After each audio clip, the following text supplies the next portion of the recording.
your 5 fingers. Let me see your 5 fingers. Wow. Can you do this here? How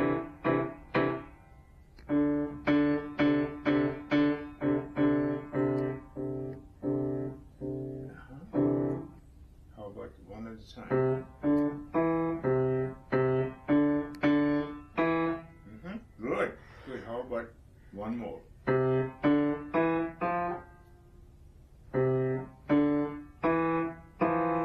Good for you. Well.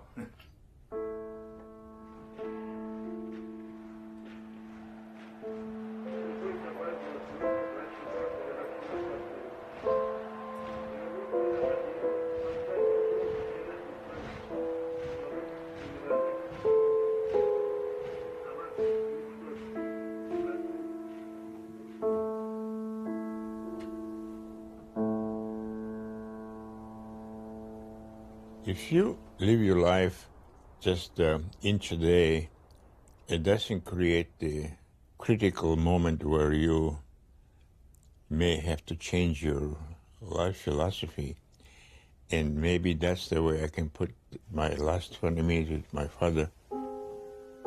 My dad, he came into the room. He looked calm.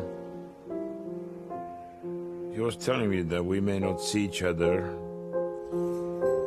He squeezed in 20 minutes all he wanted to do for me, telling me most important steps in your life you can take. It was so pregnant, every second, every word he was saying, that I was grown up all of a sudden. I just learned how to live.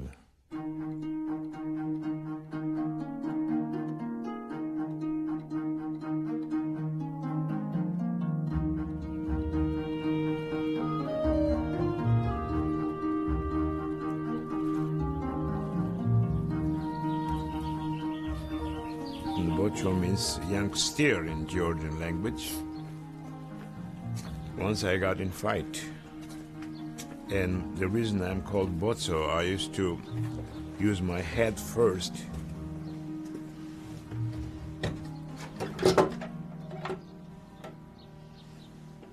G, D, G, A, B, C, D. Then, what is that one? Count a step. Oh, that's C. That's right. Okay, concentrate.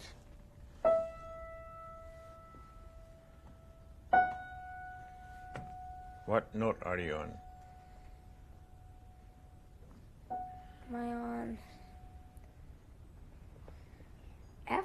F? Sharp? Sharp. Good for you. Well, I think the best thing about having Botso for my teacher is he brings out the music organically.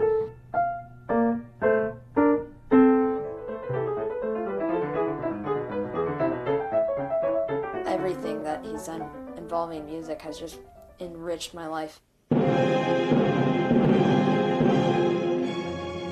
Botso is a musical father to me. How can someone come from Morro Bay, California, now be conducting in Berlin and Munich and Salzburg? The only explanation that I can come up with was simply being given the keys by Botso Korisheli.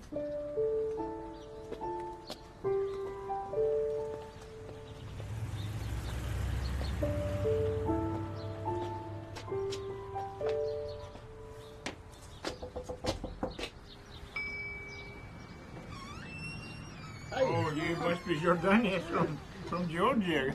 Hi. Welcome. Thank you. Well, California is waiting for you. Your body should be part of the whole thing. So I want you to do this. Watch me. Put your head here. And then whole weight of the body goes into the piano like you feel The it? idea was drummed into our heads early on that simply learning the notes and the rhythm, that's like having a telephone line, but nothing is being said. You know, he loved to go to Italy. He loved the Italian opera. He loved the singing. Dum, bum, bum, bum, bum. Bum, bum, bum.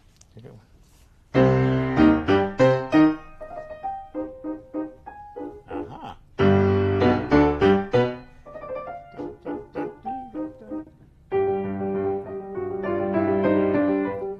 Not too much pedal, not too much.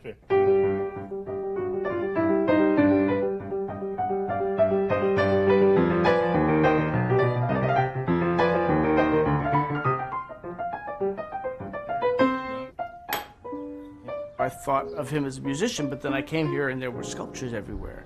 And I realized that he was a sculptor. It's not about that chiseled perfection. It's really about something that comes from really deep inside of you. And I think his sculpting work is that, and what he tries to get out of musicians is that, and that's what he is all about. It's not just studying stone sculpting, but it's also really learning life sculpting. If you're hiking canyon, the one canyon is usually dark, less sun, the other one is open to the sun. And that creates the light play, okay? This is dark side of the canyon, light side of the canyon, okay? The same idea here. He finds the value in everything that he does, every action that he does, and so I try to emulate my life like that. My parents met on the stage, and actually, they were not going to have children. They were very involved in the theater. When Mom said that he was expecting me, the word got around later than they were going to just not have me. But one of the friends who became my godmother locked her in her apartment not to go to the hospital, and then I was born. My mom was an artist in many ways, not just on the stage, but a very good musician. And she saw that I get into music. I was barely 4 years of age when I had to start on piano.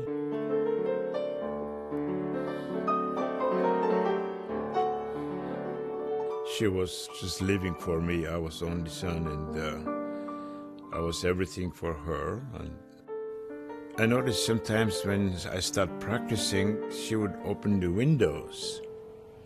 Boys who would play soccer ball out there, boys sometimes would stop the soccer ball and come around the window to listen to me. I think Mom did that purposely so, to train me to entertain somebody, to convey my playing to the others. Right across from our house was a girl, and I noticed every time I play, she would open the window and listen to me. And that was my first love, I guess. I was pick at her, she looked so beautiful, and I would play even more sensitively to attract her attention. So in a kind of a silent way, I had an audience. Because I was able to remember the songs they liked in particular cinemas. They would pay my way in because we would rush home and I would play the same song we just heard in the cinema. So that was my first musical success, that I was asked, get Botso so you can memorize the song and we can hear it afterwards. Those days we didn't have any recording equipment or anything like that. I was the recording equipment for my friends. A lot of Americans and even Europeans who simply don't know where Georgia is or have never heard of it, which is pretty amazing to me. But it's probably because Georgia was subsumed into this Soviet category for 70 years of its existence. It's this very unusual fusion at the crossroads of Europe and Asia. There's only 14 alphabets in the world, and Georgian happens to be one of them. In terms of the size of the country, which is relatively small, about 5 million people, there are a tremendous amount of artists and dancers, musicians who came from Georgia. Music and theater and architecture, painting and poems, it is a part of every Georgian soul.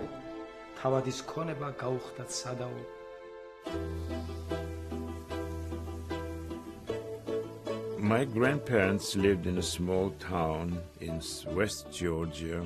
It's called Dimi. And I was able to go for the summer. The most beautiful thing happened to me was I fell in love with nature. There was a little meadow next to the shepherds where the wild horses used to roam. And I noticed this young horse, and he would come a little close and watch me carefully, and I named him Rashi. Coming home to Tbilisi, I was hardly waiting for the summer to get back there. And a year later, he came to me. I was eating out of my hand. Botso is my great uncle. I'm David Magaradze. I'm this beautiful lady's husband, and I'm related to Botso through her. Georgia officially adopted Christianity in the early 4th century, but during Soviet times, churches were once welcomed by the state. I was about 9 years old when I heard that Russians are occupying all the churches. My grandpa was Orthodox priest. He had a small church. Soviets confiscated the church, and some churches were converted into horse stables.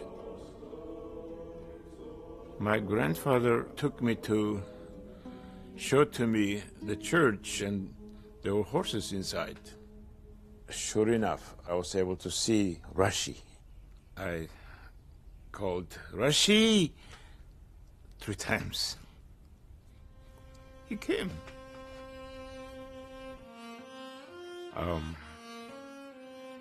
He didn't. He didn't last very long. He just couldn't take it, and we lost Grandpa. Grandma had to move to our house.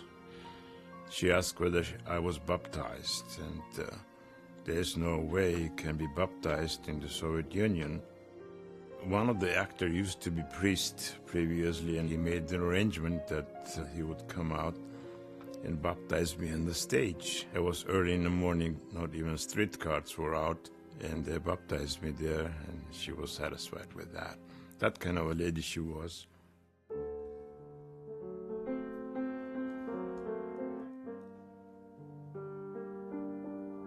My friend said, when I met your dad, I felt like I was meeting a bishop. And he does have this gravity to him, but there's nothing pompous or authoritative about it. It's just it's a great depth. Closest I've ever seen of anybody that's kind of like Botso is I met this little Tibetan Lama. And he was a lot like Botso. Okay with everything that's coming at him, good and bad. Well, this is the marble I'm going to carve. This is my winch, which helps me to carve heavy stuff. We grew up knowing that going to the beach not only meant that you got to have a wonderful barbecue and play in the tide pools, but also that you were carrying rocks home. Like this. I thought other people were weird and that we were normal. Yeah.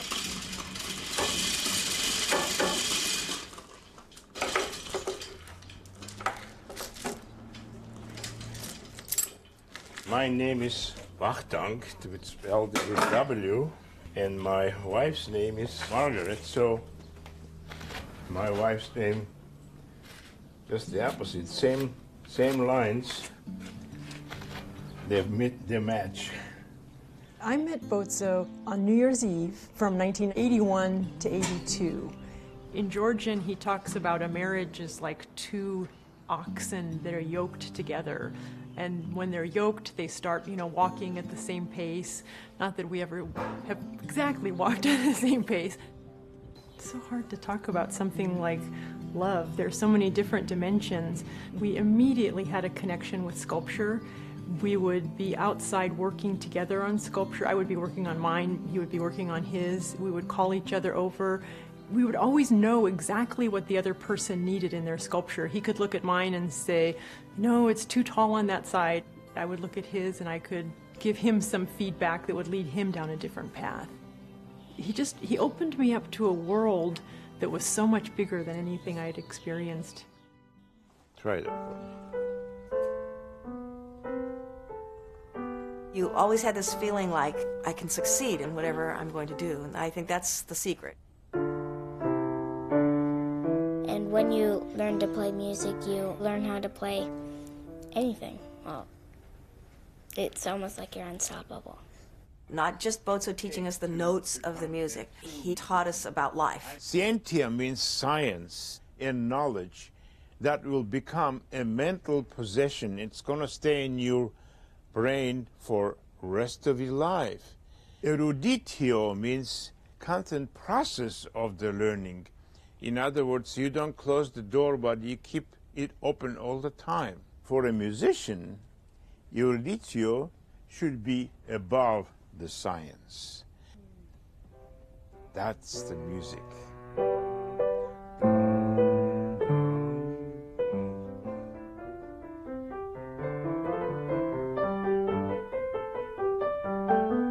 I can't really imagine life without music now. Many of my friends, they'll listen to music and they just think, oh, that sounds cool. And then I kind of, I guess, notice more. No, just do that. That's it again.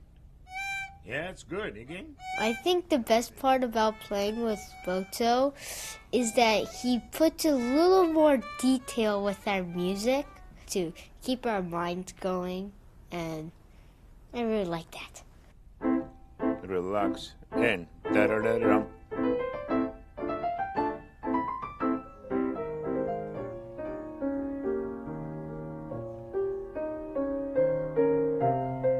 From early on, Botso invested a lot of time and energy into me. I have no idea whether or not he ever thought I had the potential to become a musician. I think for Botso, this is even irrelevant to discuss. It's important that everyone become a musician. Kent was always focused on music quite a bit. I said, oh, stop. I'm going to sing like hot cross buns, and I grabbed him, buns, and held him for 2 counts.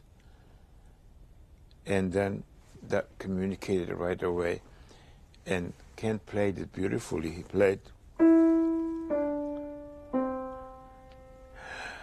nice. The last note was communicating, and then everybody wanted to be hugged, and everybody started to play half note to its full value.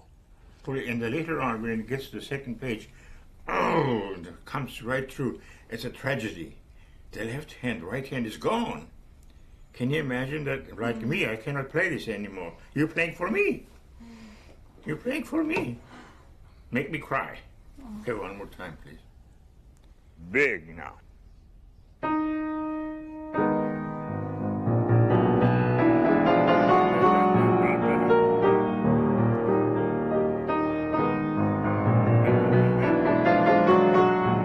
In 15 minutes, she started sounding a little different. You gave so much emotion and so much energy.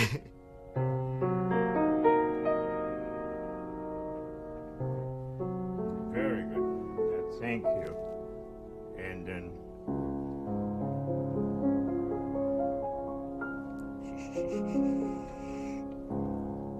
let me drink that sound. Hold it. It's just like sitting in the sunshine. That's beautiful. Thank you. Very beautiful. My father was one of the leading actors of the Rustaveli Theater. I often used to go and watch him in the rehearsals, and every time he would come out on the stage, I would be very, very proud of him. This, my mom and my dad, they made a post stamp of that particular picture because he was portraying this hero. He had some kind of an effect on the people, a magnifying type of appearance of some sort. Quiet, but powerful. If you would be in Soviet Union, even to talk something loudly to your friends, something against the government was dangerous. Ստիլովდით ხელოვნების ენაზე ისე შეფარულად გვეთქვა, რომ ჩვენი მეტაფორა იქნებოდა ეს თუ ჩვენი რაღაცა ისეთი პირობითი გადაწყვეტა, მინიშნებითი და აი ის მოხვედროდა გულზე, იმიტომ რომ პირდაპირ თქმა არ შეიძლებოდა იტყოდი და ეს იქნებოდა ბოლოს თქმაში. მეც ვეღარ იტყოდი ვეღარაფერს.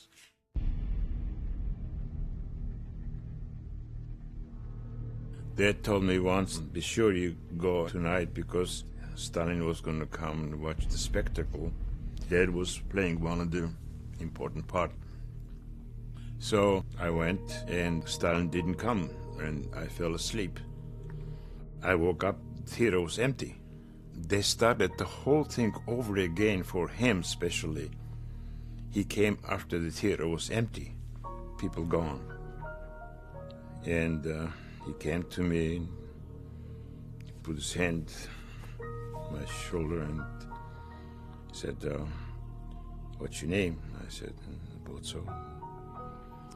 Aren't you proud of your dad? I said, yes, sir, I am. Are you a good student? I said, yes, sir. And then he held me nice and affectionately all the time. I just stood there still. And that was my meeting with Stalin.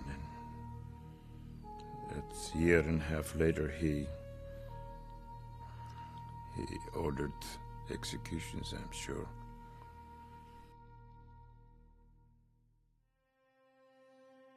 I don't think my father ever suspected that his speaking the truth would harm anybody. I don't think he ever did that. He just talked. He didn't come home and he was picked up from the rehearsal by the KGB people. That paper came out, the enemy of Soviet Union, Korisheli, and I had to go to school. And we had Professor Korisheli, was highly respected in the entire city. He was a mathematician. Professor Korisheli would never associate with anybody. He'd finish his lesson, pick up his book, and go to his office. Very strict, very quiet. And that day, he said, Botso, stay here in the room. I said, yes, sir. Everybody left and said, come.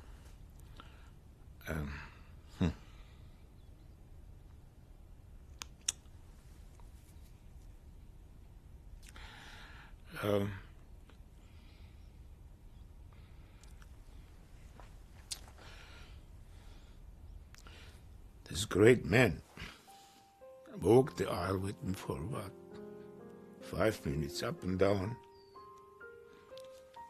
his hand on my shoulder, without saying anything. He was showing the people sympathy.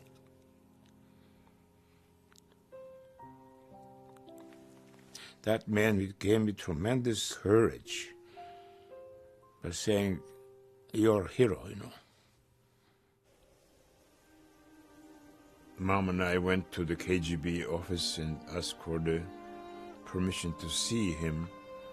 The officer must have liked my dad. He gave us the permission for 20 minutes. He took my mom's hand, and then the rest of the time he told me lots of things I live by today. The KGB man who was standing next to my dad, once he stopped my dad and said, are you talking about the government? My dad said, no, this is strictly the advice to my son. And then he just shut up. And he gave me another 10 minutes, I think.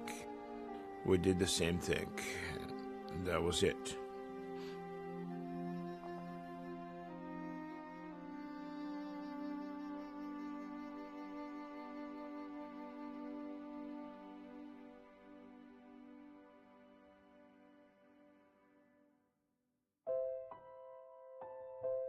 I named this stone Carpe Diem for many reasons, actually.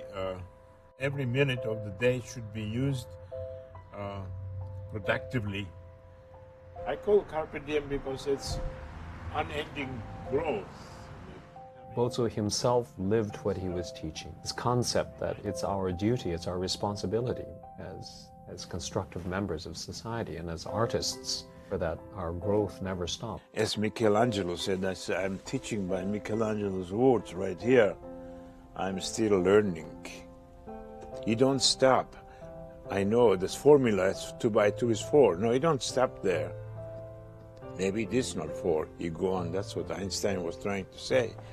The same thing with stone. It's new world, and new feelings. You know. The best thing for having Botso as a music teacher is that he's also my dad.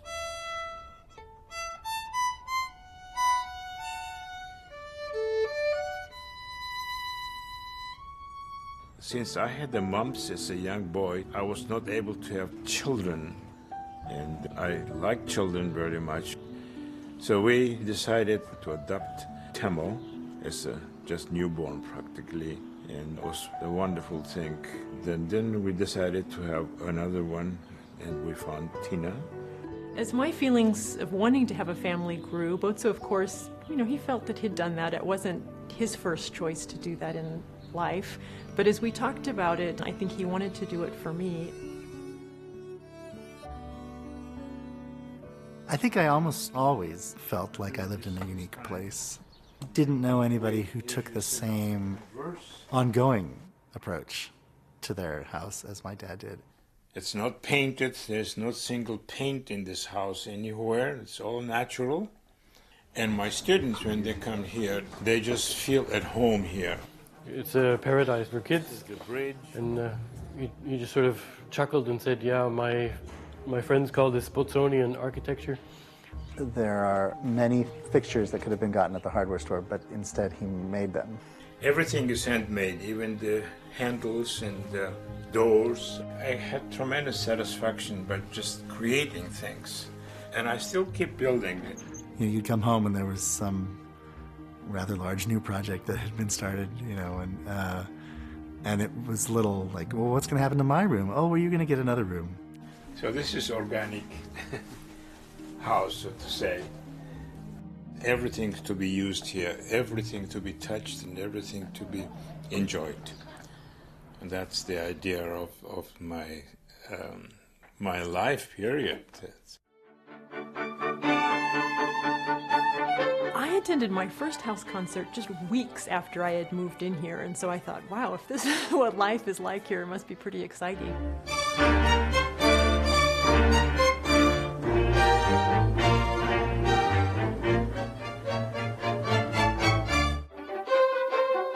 A house concert is when he invites a group of musicians here, and they play completely for the music. No publicity, no politics, no payments or financial obligations.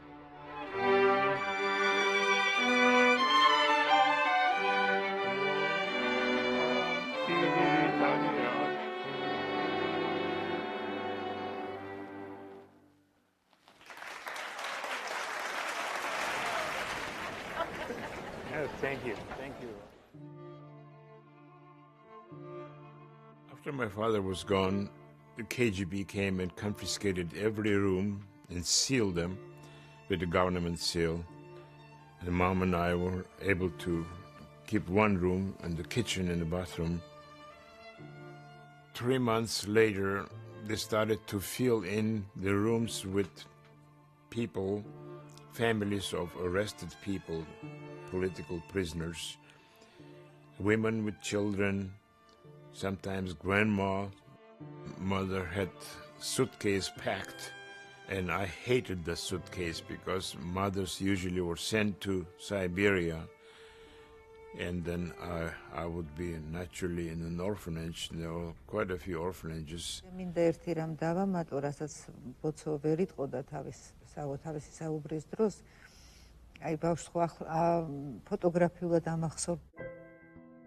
Stalin issued all the sons and daughters of the unreliable types of the Soviet Union, that's the title he had, cannot obtain any high official jobs or cannot be enrolled in higher educational institutions, which was no future for me. I was almost 18. Stalin was getting ready for Hitler. Types like me were put in certain kind of working battalion who would go and dig the defense ditches, for instance. Papers came for me to be ready to be deported.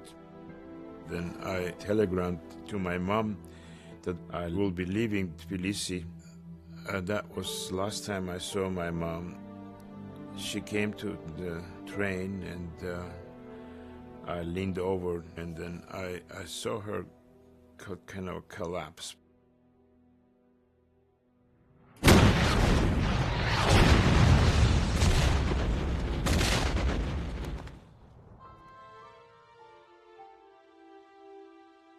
We were hiding under the bridge and then the Germans were already on top of the bridge. We heard his footsteps and he was guarding the one soldier. And then we crawled out and then this guy had the white shirt, so I put it on a stick and put up the stick high for him to see the white and click, click, the gun, of course. And we came out and said, "Bitte nicht schießen," that means don't shoot. He said, "Go back about 100 meters and there are a whole bunch of prisoners there," and that was the beginning of the prison camp. Well, I remember that he always used to tell us that he didn't know how old he was, that he wasn't sure what year he was born in, and it was all matter of fact. I felt some sadness come from him sometimes when he would talk about Georgia. Botso had to leave the country for political reasons, and it was always sort of with sadness that he spoke about his country and longing that someday he'd like to return.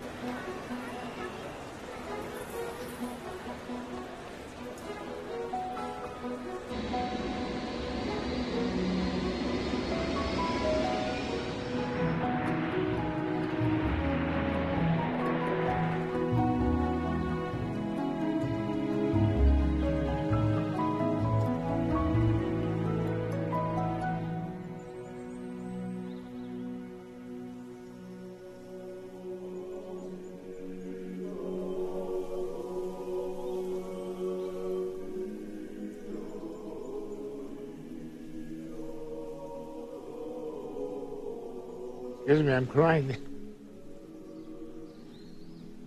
It's too beautiful.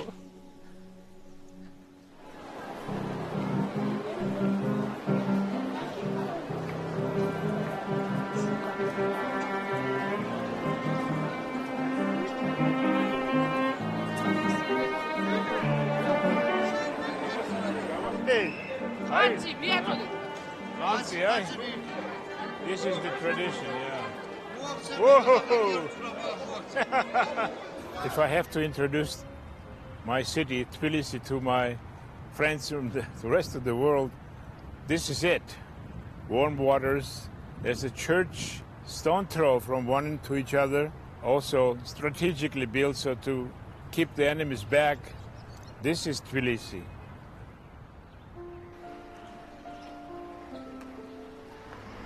Third floor wasn't there, the second floor. So one of these windows where my mom was having me, I was born there. That's where it started. How dear it is to have things left the way they are and they're functional. As long as it doesn't leak, that's fine. You don't have to get too complicated. With the simplicity, the happiness comes much easier. With the complex life, happiness disappears sometimes.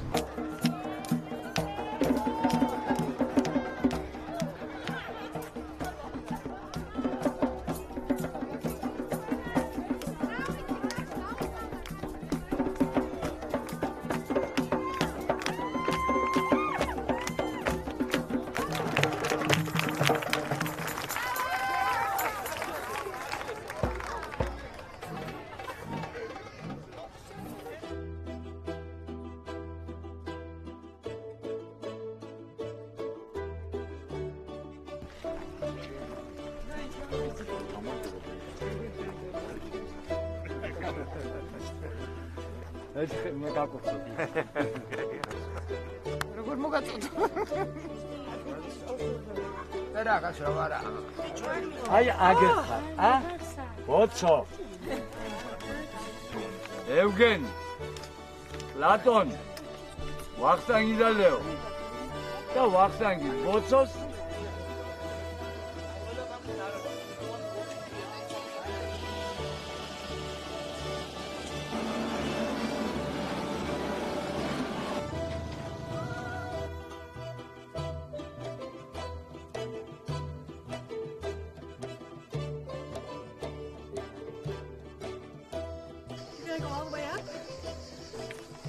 You want that excitement, you guys?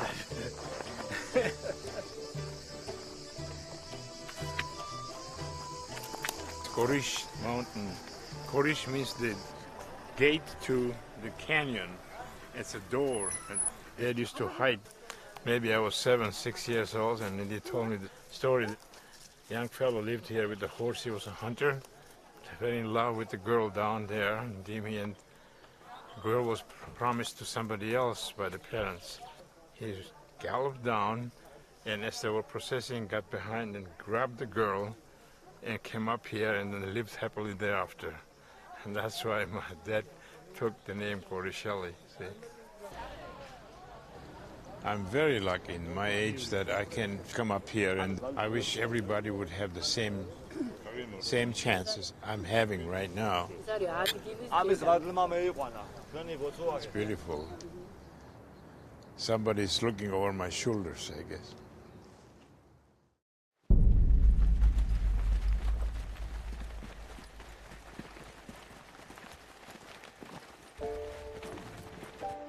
I was in camp for,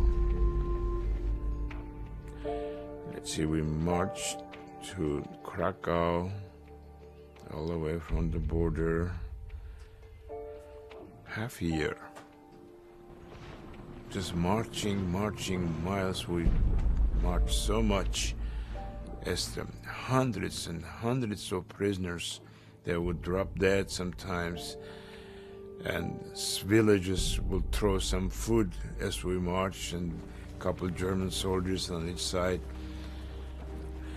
And life didn't mean much to me at that time. You know, dad gone, mom gone, country's gone, and now what's happening here, you know? It's just marching, just foot will go sometimes, keep going, and then you don't even think anymore. You just exist. Very strange kind of a feeling about life. I didn't, kind of a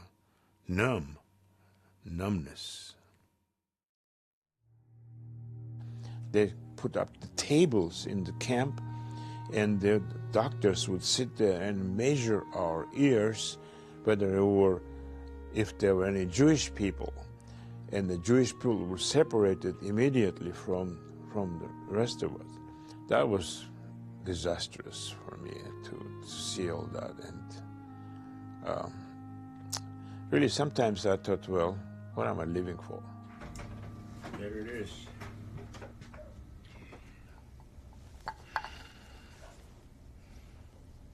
There were about a dozen Georgians in the camp.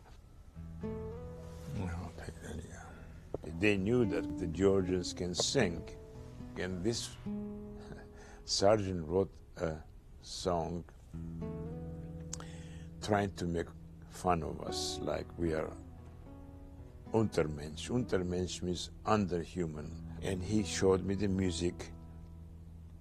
Dum dum da dum dum dum dum da dum, and the German words were "Wir sind die Ziegen, me me me me." That means we are goats. Me me me me. We are goats. I arranged it so that it was bass part, and I put the desk on it, and it was quite beautiful the way we performed it. And the officer came in who turned out to be a musician, and the sergeant said, "Oh, I've got a performance for you." And then we came out, 12 of us, we sang. And then sergeant, I was working sergeant, he said in German, "Wie gefällt es Ihnen?" And the officer said, "You idiot, this is the best music I've heard." Check. That sergeant was fired. That was a spark in my life, the very first spark, so I wanted to get back to music and succeed. My mom insisted for an extra foreign language, and after the Germans heard my ability to talk German well, they used me as a translator to recruit the Russian soldiers against Stalin, and that's what saved my life.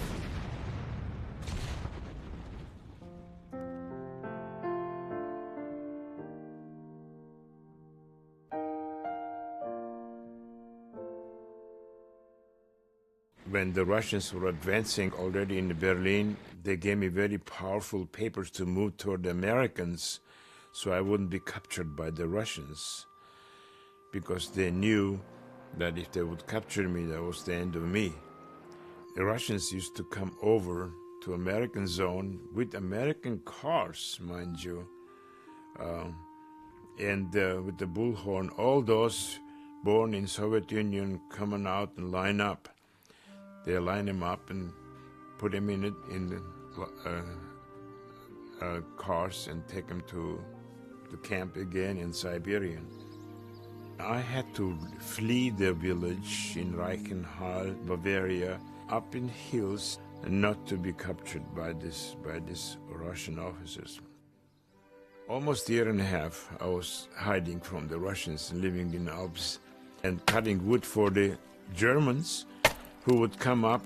There was no money, but they would bring books, food, and clothing. And the chess games, of course. We played lots of chess there. My father taught me how to play chess when I was quite young. Chess was one of my favorite sports, and that's why I built this big chessboard in Morro Bay. I was walking here once, and that spot was kind of free. I said, what would be a wonderful idea to have a chessboard here, and we carved the whole set in my studio. At home, I'd build the same thing out in my backyard, and it challenges the mind to focus on certain things, which transfers into the music too. Music needs focusing.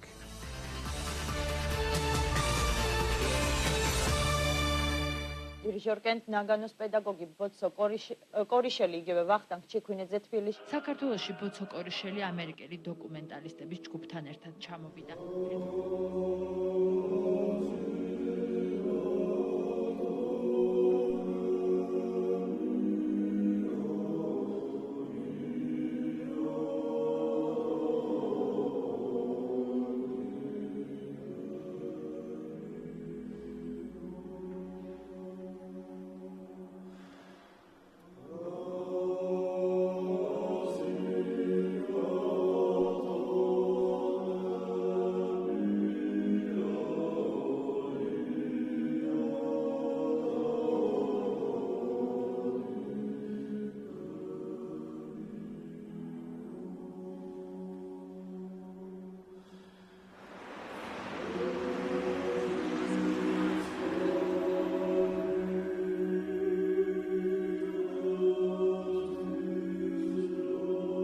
This is a very special moment for me. I wish I could bring all my students here to see that. You know, this is the big revolving stage, you see. And one story goes maybe from there to here. Daddy? Your grandpa sometimes would stand here, and he would come out right to here, and right here. Once they put me up there, and there was somebody, but somebody was doing something to my mom, and I was little, and I screamed, "Mommy!" real loud. They took me out. My friends would say, "You were born behind the coulissen, drapes." My dad used to say to me as a young boy, every time you come there and see me play or my friends, I remember that the scene and the drama is the mirror of the society. The people who sit there, they're looking at the mirror. It's a place to create here. place to create and create and create. And that's what my dad and Sandro Wachtang were trying to do. Stalin said the show and the spectacle should be promoting the party and party idealism rather than the tradition of the society. But Ahmed Ali did not give in an inch, saying that the stage should be for people and not serving the party. They put Ahmed Ali in prison for 7 months, and they have tortured him extensively. And then they brought out this tortured man in the open car on the Rustaveli Avenue in front of Rustaveli Theater and made people watch what happens with public enemy. They cut his tongue out before execution. The KGB interrogated my father, and he said, "I'm with Ahmed Ali," and that was the last sentence.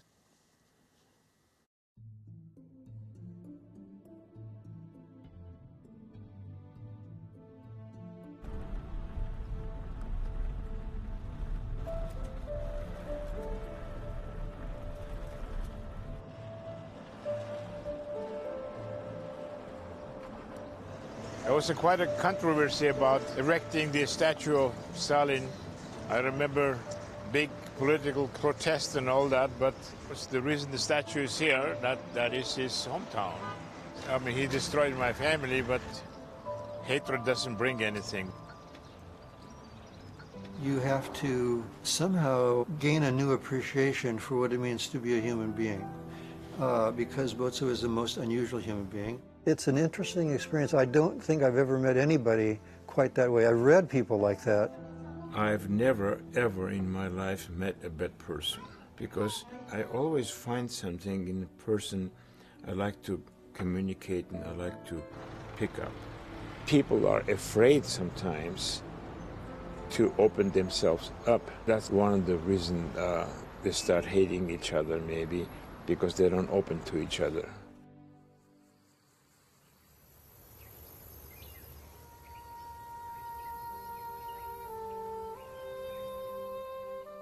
I used to paint, and I really like to paint that view here. It's incredible. Incredible.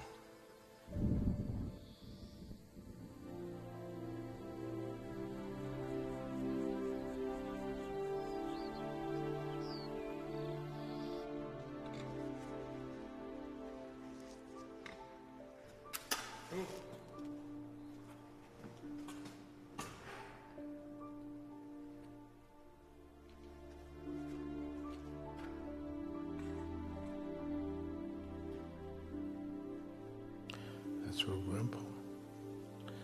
To memory of Grandpa and Grandma.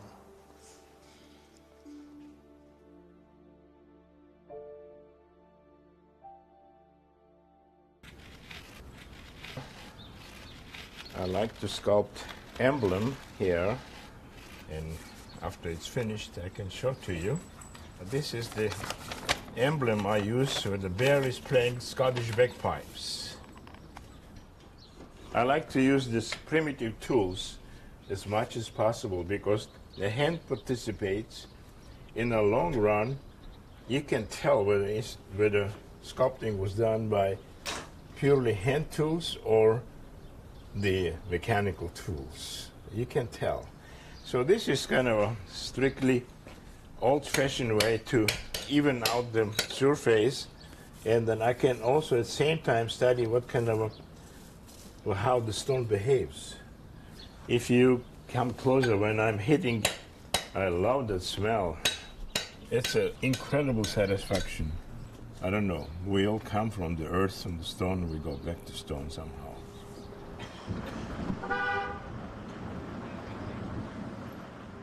Korisheli şöyle oluyor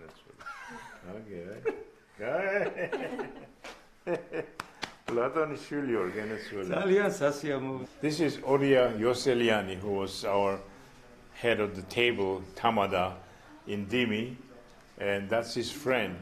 He's well known for his writings.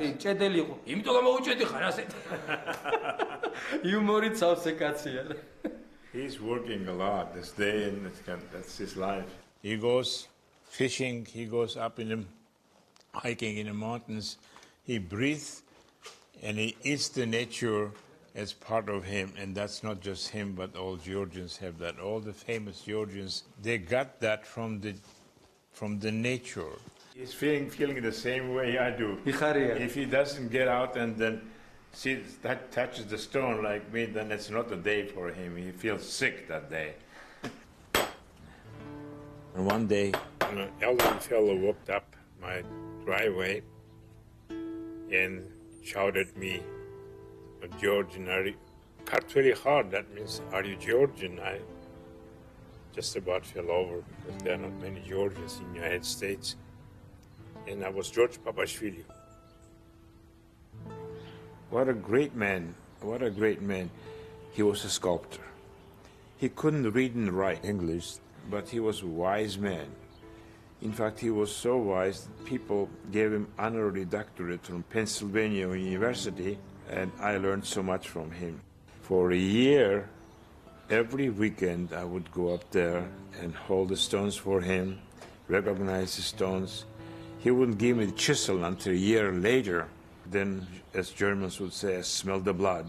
Nobody could stop me. I became a sculptor.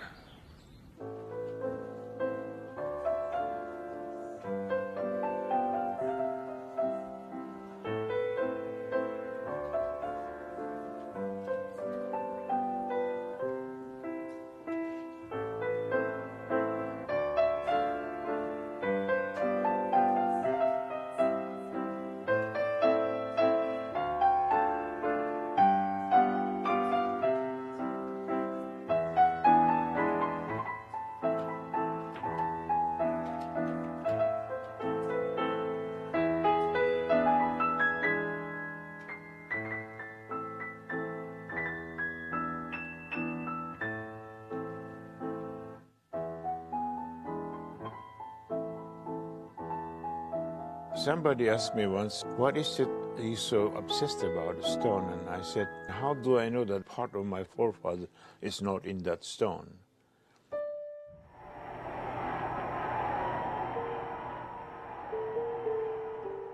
Right after the war was over, I was able to come down from the mountains.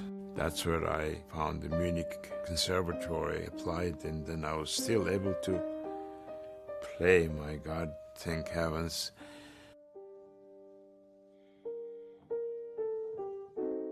It was kind of a rejuvenation of myself. Then I got ready for America. I was put on the transport ship, General Hershey. And there were 1,500 people on that boat. We were on the ship for 14 days, and everybody was green and sick. When we got to New York, I was able to see through the little opening the street. I've never, ever in my life have seen so many cars without interruption. Zoom, zoom, zoom. That was a fantastic experience.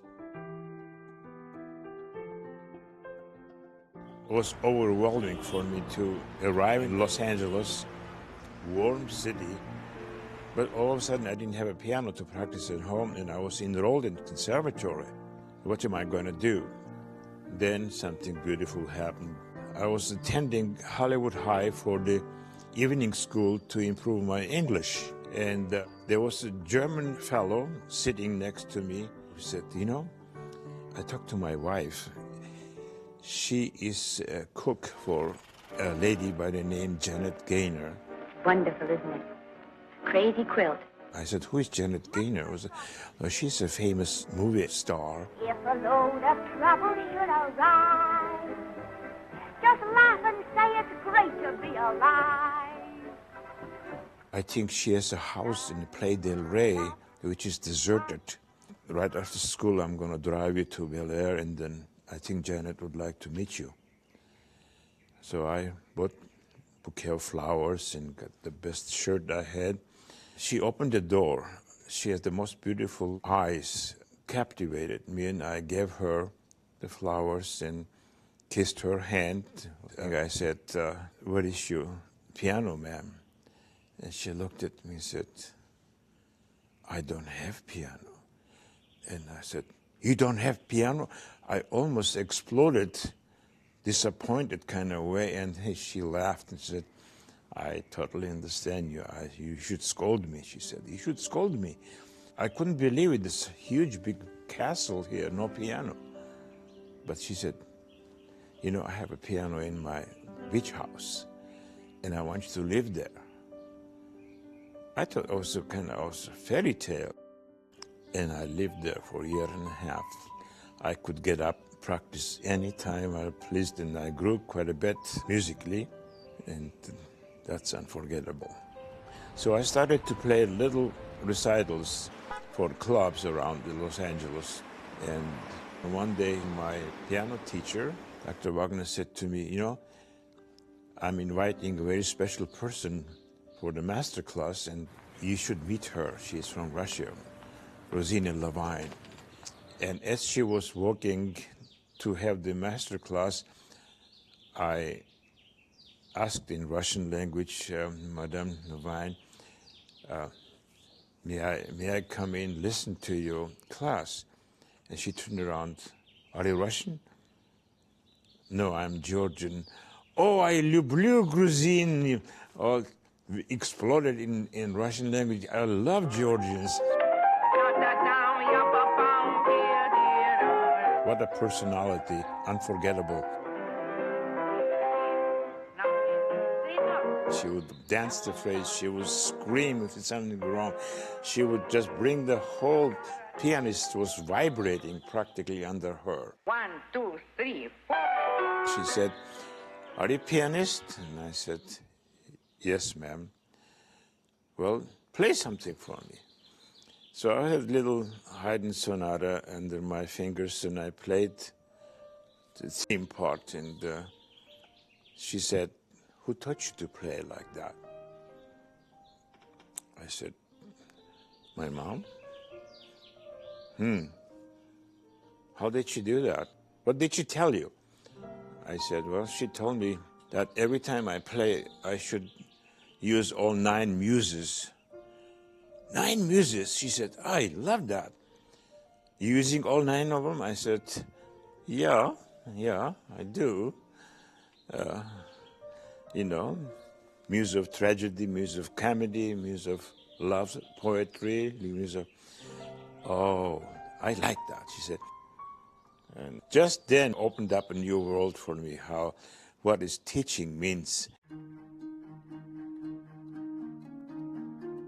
Now I was in Santa Barbara and changing my mind about how to use the music in my life. And I had a professor with 2 little children. He wanted me to teach music to them. And I started doing that, and I had such a good experience with young children. And I pretty much made up my mind that I should get teaching credential. I drove up to San Luis Obispo, and there was a high school before even the town, and there were cows grazing on the football field. That attracted me right away. When I got to Morro Bay, it was a beautiful Spanish old building. Nobody was inside, and somebody was painting nurse's office. I went inside and I said, sir, is principal here somewhere? And he looked down. Are you Korisheli? I say, yes. Are you a music teacher? I say, yes. Oh, and I'm principal. I'm Mr. Tognazini. That was immediately kind of attractive to me. This is the way I came to Morro Bay Elementary School, where I tried to create another conservatory here, which I did. When Botso came to Morro Bay Elementary School, there was absolutely nothing. They'd never met anybody like Botso before when he came here. So I guess it was 1956, 57. It was a town of about 2,000 people at that point. Fishermen, farmers, small merchants, was able to take over an abandoned kindergarten building and under his own hammer and nails transform that old kindergarten building into a wonderful orchestra room and a band room. As I moved in here, I was trying to raise orchestras, and I was very fond of the violin sound. So I went to the shop teacher and asked him if they would help me to get the 2x6s, and I have one example here to shape up violin. One summer he told us there's going to be an art class. First day that we all showed up, he said, okay, everybody pile into the Jeep. We're going to go collect rocks. So we went on a quick little field trip into the mountains, and he said, we need to find soft rocks that have a nice color. I want you all to take your soft rocks and pulverize them into powder. You're going to make your own paint out of these rocks. And it made beautiful paints. And this was the kind of imagination and creativity that he brought to us children. We could go into the mountains and make our own paint.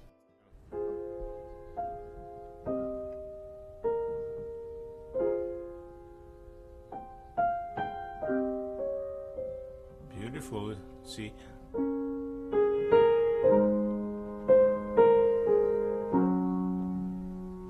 That's what Bartok wants. And this is the way I was teaching. Free. Music has to be free. You wanna just feel that's beautiful. And then nobody does that now.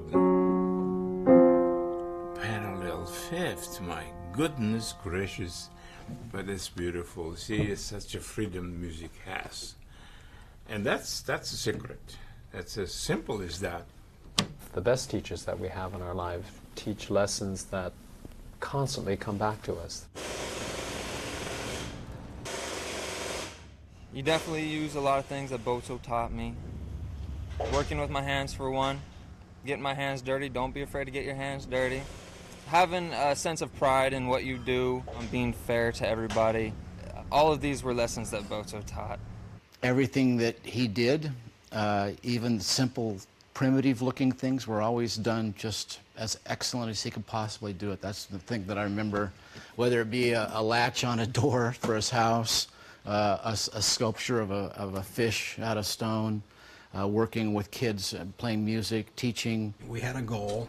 It was to be the best player that we could be, and we also wanted to be the best band that we could be. His bands from Little Morro Bay would win everything. Some wonderful musicians walked out in that little elementary school.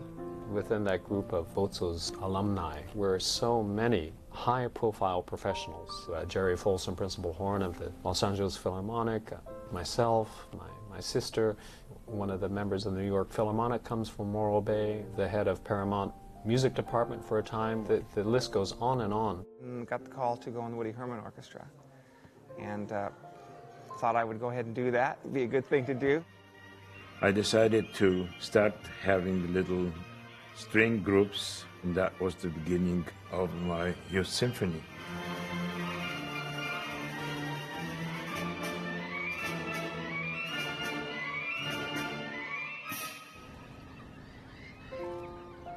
A few years ago, we started to bring in a guest conductor every year to work with our kids, just because I feel like it's a great way to expose them to somebody else's ideas.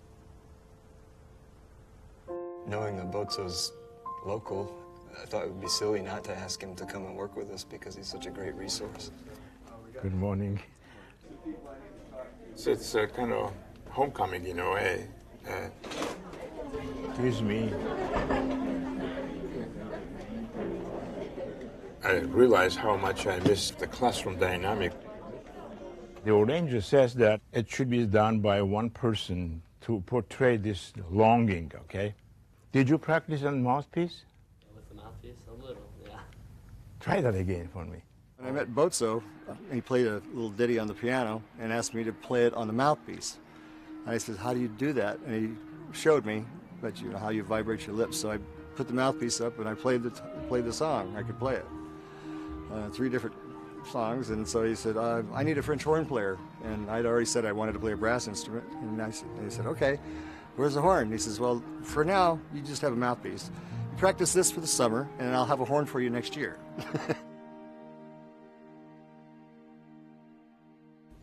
56, yeah, ready? Here we go.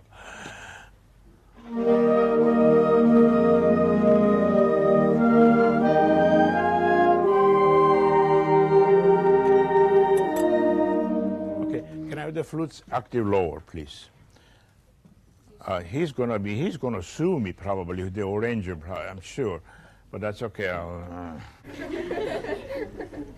think the kids have learned how to express music in a way that's more sensitive and more full than they were able to express before, going way beyond what's on the page and tapping into their emotions. No, I want a little bit longer, and you are longing for something. He's really in love, and I'm sure you all have some kind of attachment somewhere, whether it's your dog or your little duckling or whatever. But I want you to think about that. Will you please? Okay, one more time, please.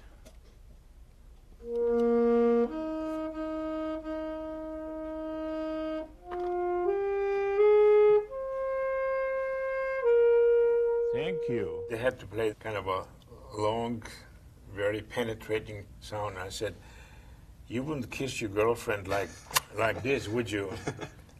and then they liked that. Music is the language of the world. It doesn't matter what country you're from, what nationality, what religion. Music is music. There is a misconception held by many people that the arts are somehow non-essential. In fact, our government has gone on record saying that it's non-essential. Sometimes it's looked at as something that's extra, but in reality it's not extra. I think music is something that makes a human being whole. These gifts of how to think and how to approach problem solving, this is why you teach the arts.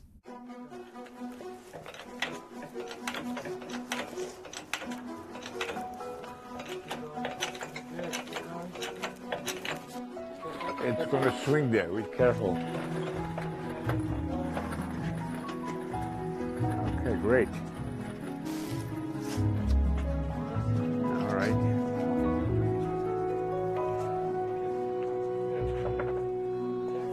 Yeah. Now, okay, very slow.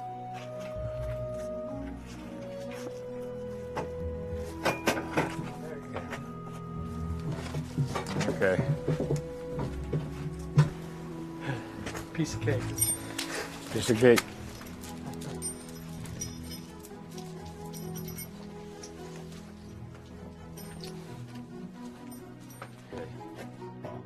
First time I read the prediction that polar bears are going to suffer, that started the whole thing. Oh, yeah. And we are doing the flames. We are melting the ice. The swan song is the last song before he dies. I'm going to clean this off here a little bit here. Come back and see it when it's finished. My house is your house.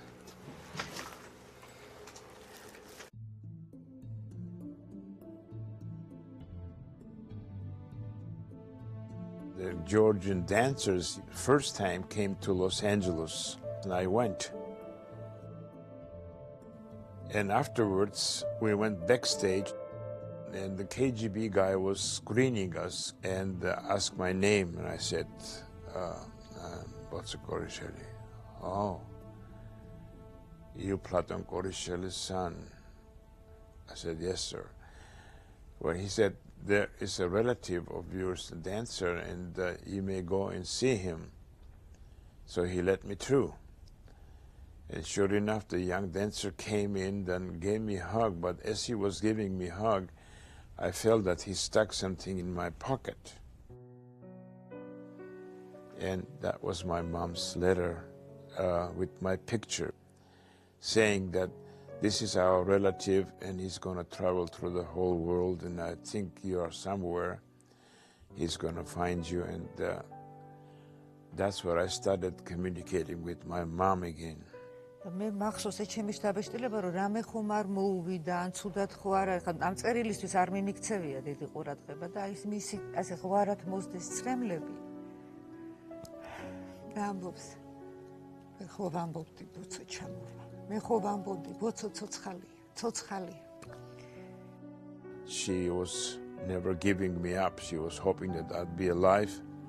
And we started to communicate after that, letters after letters. And I had papers ready for her to bring her over, but I lost her. And she passed away.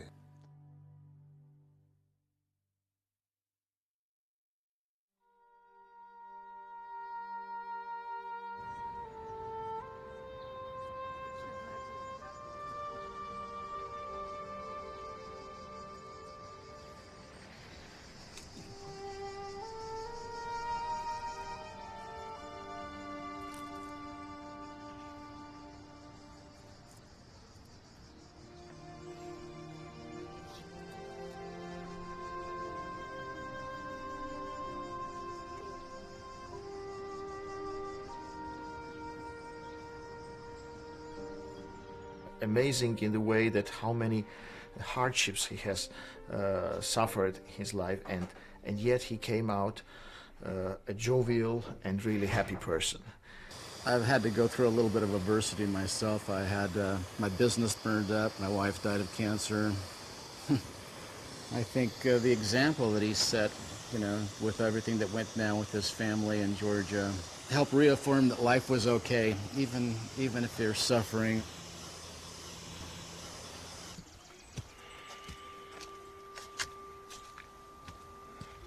I like to teach my students that suffering is part of the life. So you should not escape suffering. That's exactly what my father said in the prison. If something hard comes along, don't give it up. Go in there and do it hard way. It's okay to suffer. It's incredible.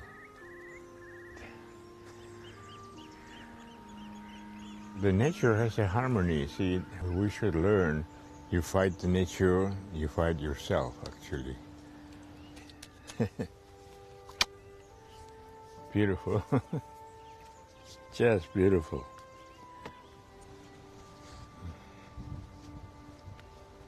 It's hard to explain. If I would run away from suffering, I would be not living up to what I am. I know what the suffering means and appreciate the slight happiness 10 times more, 20 times more. It makes you stronger too to face something else. I think that's the whole thing. You don't give up. And that's why maybe I like to teach, you know. Music saved me.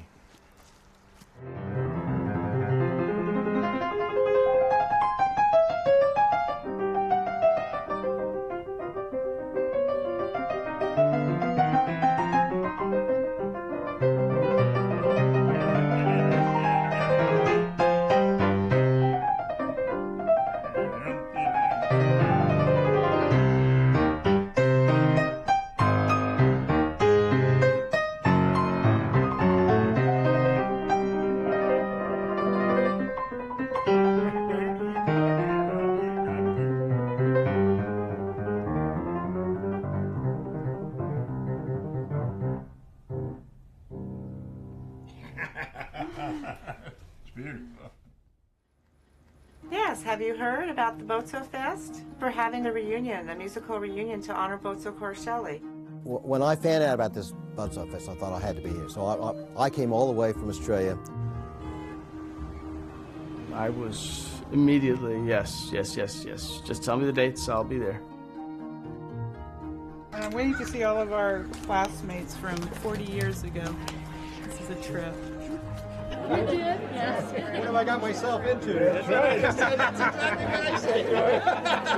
I think we had about 65 people who did make it, changed their personal schedules, paid their own way to come back to Morro Bay, picked up an instrument that they probably hadn't touched in 30 years or 40 years. It's been 15 years since I've played. Yeah, it's hard to play.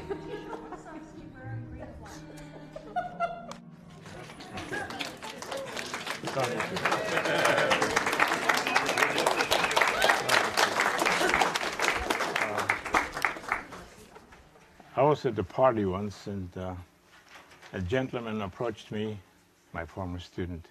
I said, "What are you doing?" He said, "Oh, I'm retired." And he asked me, "What are you doing?" "I'm still teaching."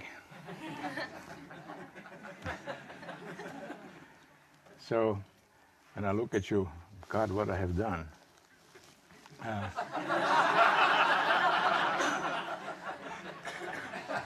Anyone that has played under Botso, 30 years later, you see Botso and all those feelings come flooding back. It's just like you're a kid again, and he's the teacher.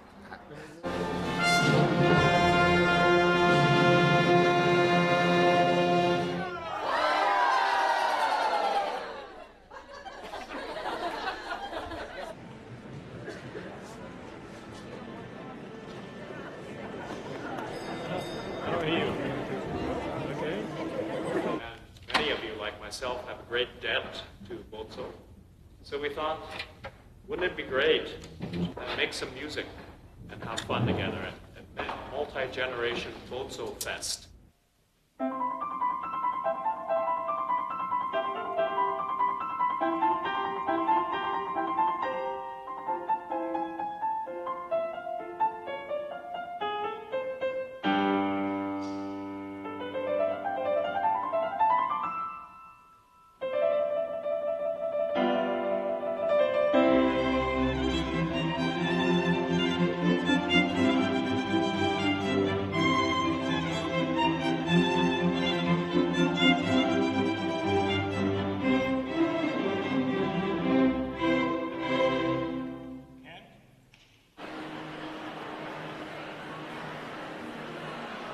We're looking forward to this, sort of. We're going to blow your nose, too. Which kind of blows are you talking about? We're ready.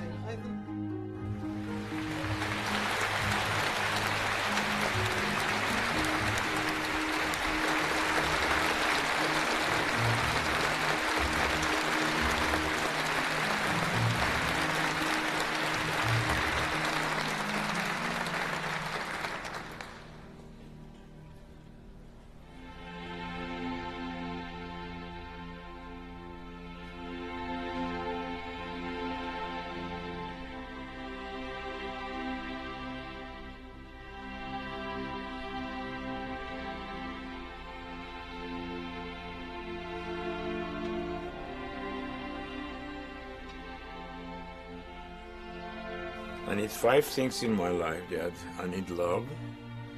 I could not exist without it. I need family. I could not exist without it. I need friends. I could not exist without it.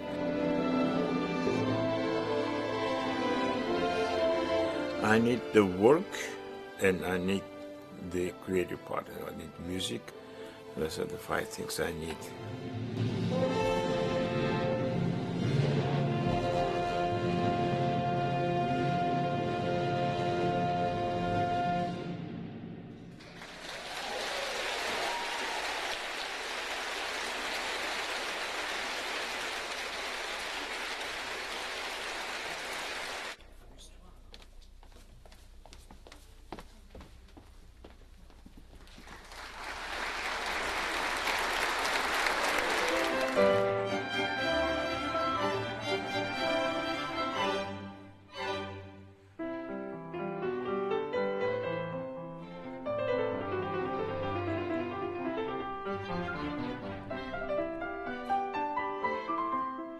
Often I've been asked how is it my teaching is so different. I do transfer myself into them, and they transfer themselves into me. That's the only answer I can find.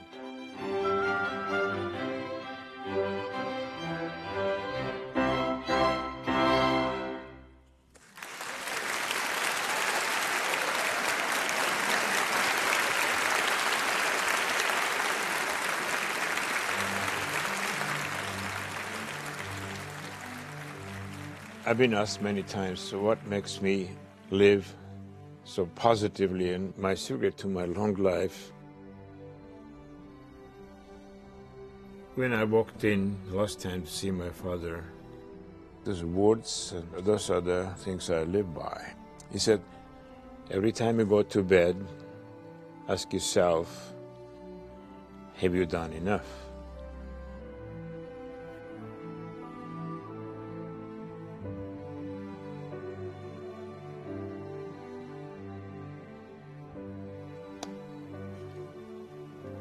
It's moving. I'll take it.